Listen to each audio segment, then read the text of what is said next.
Genghis Khan. Pernahkah kamu mendengar nama yang begitu sangar ini? Genghis Khan yang bermakna Khan, yang berarti raja dari segalanya.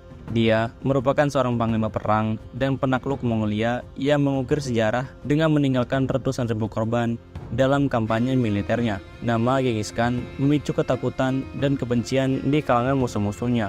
Sementara di mata masyarakat Mongolia modern, ia dihormati sebagai bapak bangsa dan pahlawan nasional Mongolia. Penaklukan yang dilakukan oleh Genghis Khan dan keturunannya memiliki dampak yang sangat signifikan dalam membentuk sejarah dunia.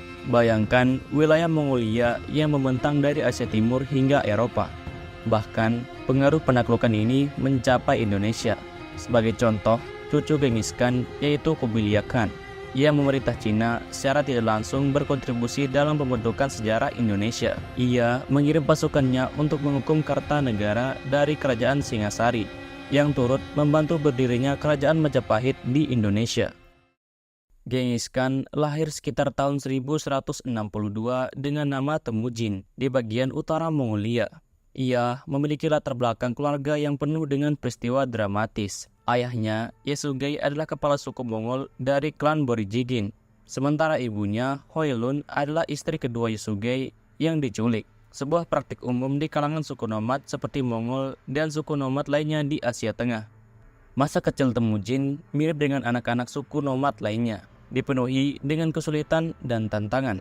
Di tengah kondisi alam yang keras di stepa Mongolia, hanya anak-anak dengan fisik tangguh yang dapat bertahan hidup. Pada usia 9 tahun, Temujin diantar oleh ayahnya untuk tinggal bersama tunangannya, Borte.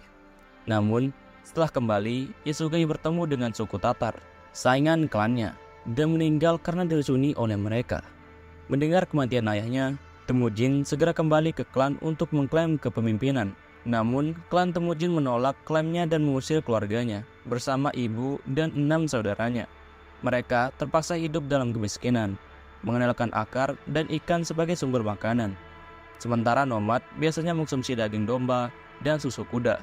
Bahkan, dalam keadaan sulit itu, Temujin terpaksa membunuh saudara tirinya, Baekter, karena persaingan untuk mendapatkan makanan. Pada usia 16 tahun, Temujin menikahi Borte dan membentuk aliansi dengan klan Konkirat. Namun, pernikahan ini tidak bahagia karena suku Merkit membenci ayah Temujin yang dulunya menculik ibunya. Suku Merkit kemudian menculik istri Temujin, Borte, dan Temujin mencari bantuan dari Togril, kepala suku Kereit yang bersahabat dengan ayahnya. Togril dan teman masa kecil Temujin, Jamuka, bersedia membantu melawan suku Merkit. Bersama sekutunya, Temujin berhasil membebaskan Borte. Namun istrinya ditemukan hamil. Tanpa ragu, Temujin menerima anak yang lahir dari peristiwa tersebut dan membesarkannya sebagai anak kandungnya dan menamakan Joshi. Setelah menyelamatkan istrinya, Temujin mengikuti pasukan Jamuka selama beberapa tahun. Namun, hubungan antara mereka tidak harmonis. Jamuka tidak melihat Temujin sebagai saudara. Sebaliknya, Jamuka menegaskan kekuasaannya. Akhirnya, Temujin memutuskan untuk meninggalkan Jamuka bersama sejumlah pengikutnya. Keputusan ini mendapatkan dukungan luas dari para pengikut Jamuka, karena Temujin menunjukkan kebijaksanaan dengan memberikan jabatan berdasarkan kemampuan, tanpa memperhatikan status keturunan atau etnis. Berbeda dengan kebiasaan bangsawan Mongol pada umumnya, perpecahan antara Jamuka dan Temujin menciptakan permusuhan yang berlangsung selama 2 dekade. Suku-suku Mongol lainnya memilih berpihak pada salah satu dari mereka. Namun, satu persatu pasukan koalisi Jamuka dikalahkan oleh kekuatan yang dipimpin oleh Temujin. Setelah mengumpulkan cukup kekuatan, Temujin berhasil mengalahkan klan Tatar dalam pertempuran, lalu tanpa ampun memusnahkan semua yang lebih tinggi daripada roda gerobak. Akhirnya, Temujin berhasil mengatasi semua rintangan dan mengalahkan Jamuka. Bahkan, Togril yang mendengarkan saran anaknya untuk melawan Temujin juga tak bisa menghindari kekalahan. Dengan tidak adanya saingan yang berarti, setelah berhasil menyatukan suku-suku Mongolia, Temujin mengambil gelar baru dan menamakan dirinya menjadi Genghis Khan. Saya adalah hukuman dari Tuhan. Jika Anda tidak melakukan dosa besar, Tuhan tidak akan mengirimkan hukuman seperti saya kepada Anda, Genghis Khan. Dengan menyatukan suku-suku nomaden di Mongolia pada tahun 1206, pasukan Genghis Khan memulai kampanye penaklukan terhadap bangsa-bangsa di sekitarnya. Keberhasilan penaklukan ini dipengaruhi oleh kemampuan adaptasi Genghis Khan terhadap situasi yang dihadapinya. Awalnya, pasukan Mongol terdiri dari kavaleri yang unggul, menunggang kuda Mongol yang kuat, dan di medan pertempuran mereka tidak terkalahkan. Pasukan Mongol memiliki mobilitas tinggi karena mereka tidak membawa kereta pasokan, hanya menggunakan cadangan besar kuda. Kavaleri Mongol dapat mengendalikan arah gerak kuda hanya dengan kaki, memungkinkan mereka menggunakan kedua tangan untuk memanfaatkan busur dan panah.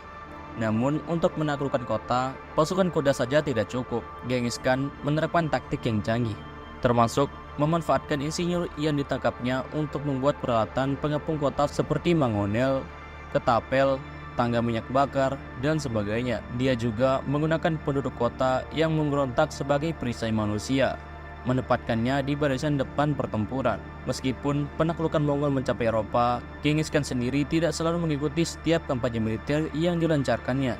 Dia memiliki jenderal-jenderal perang yang terpercaya, seperti Subutai dan JB, yang berhasil mengalahkan pasukan Kievan Rus, cikal bakal Rusia dan Ukraina dalam pertempuran Sungai Kalka. Dan inilah beberapa dari penaklukan besar yang dipimpin oleh Genghis Khan sendiri. Genghis Khan memulai untuk melakukan penaklukan di Cina. Cina pada saat itu tengah terpecah belah menjadi beberapa dinasti atau kerajaan-kerajaan kecil. Pada awalnya, pada tahun 1207, Genghis Khan mengarahkan serangan ke kerajaan Sisia atau yang dikenal sebagai Xia Barat yang terletak di bagian barat Laut Cina.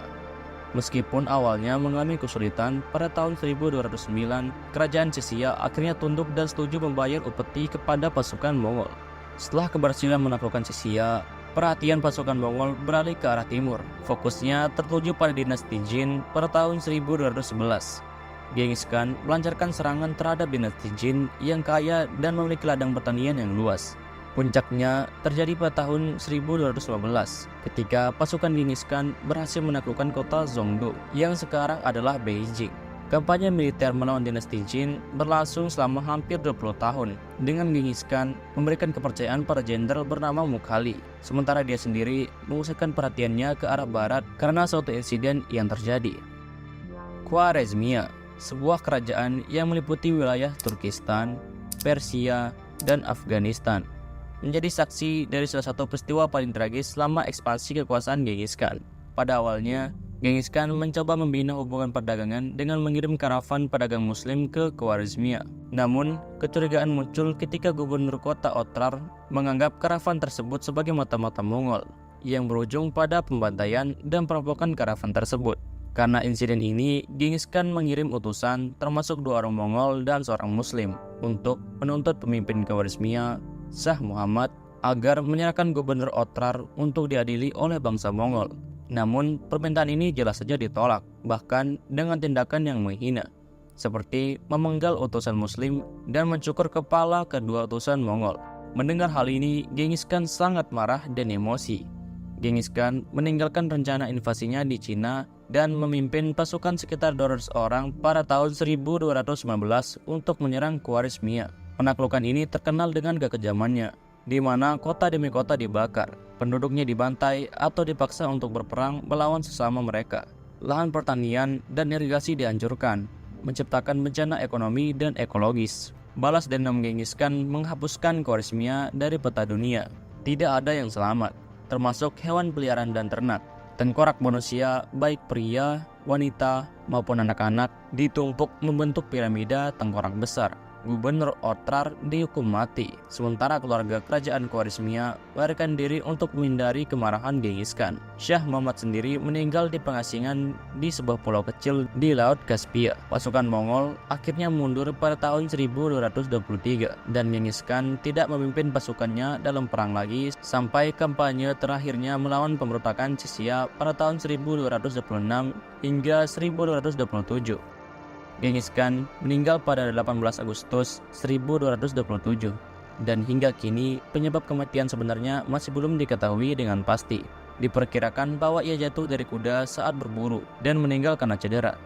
Makam Genghis Khan tetap menjadi misteri karena dirahasiakan dan hingga saat ini belum berhasil ditemukan. Legenda mencatat bahwa pengawal pemakaman membunuh siapapun yang mereka temui untuk menjaga kerahasiaan lokasi makam tersebut. Sebagai panglima perang, pencapaian Genghis Khan sangat mengesankan. Ia berhasil menaklukkan kerajaan-kerajaan yang lebih besar dengan tentara lebih banyak dan teknologi lebih maju. anaknya yang diangkat sebagai penerus untuk melanjutkan ekspansi kekaisaran. Cucu-cucunya juga akan memperluas kekaisaran Mongol ke seluruh Cina, Persia, dan sebagian besar Rusia. Selain keberhasilannya dalam bidang militer, Genghis Khan juga menciptakan kode hukum yang dikenal sebagai Yasa. Kode ini didasarkan pada prinsip-prinsip hukum umum Mongol, melarang tindakan kekerasan seperti pertumpahan darah, perzinahan, pencurian, penculikan istri, dan memberikan kesaksian palsu. Dalam bidang agama, Kekaisaran Mongolia mempraktikkan toleransi agama, di mana semua keyakinan dianggap sebagai urusan pribadi dan tidak tunduk pada hukum atau campur tangan penguasa. Genghis Khan dengan segala keberaniannya telah menorehkan namanya sebagai panglima perang yang legendaris dalam sejarah dunia. Lahir dari kesulitan dan penuh tantangan, perjalanan hidupnya mencerminkan ketekunan, kebijaksanaan, dan keberhasilan. Dengan memimpin suku-suku nomaden Mongolia, Genghis Khan berhasil menciptakan kekaisaran yang luas, membentang dari Asia Timur hingga Eropa. Terima kasih buat yang nonton sampai habis. Jika ada kritik atau saran, tulis aja di kolom komentar. Dan jangan lupa subscribe.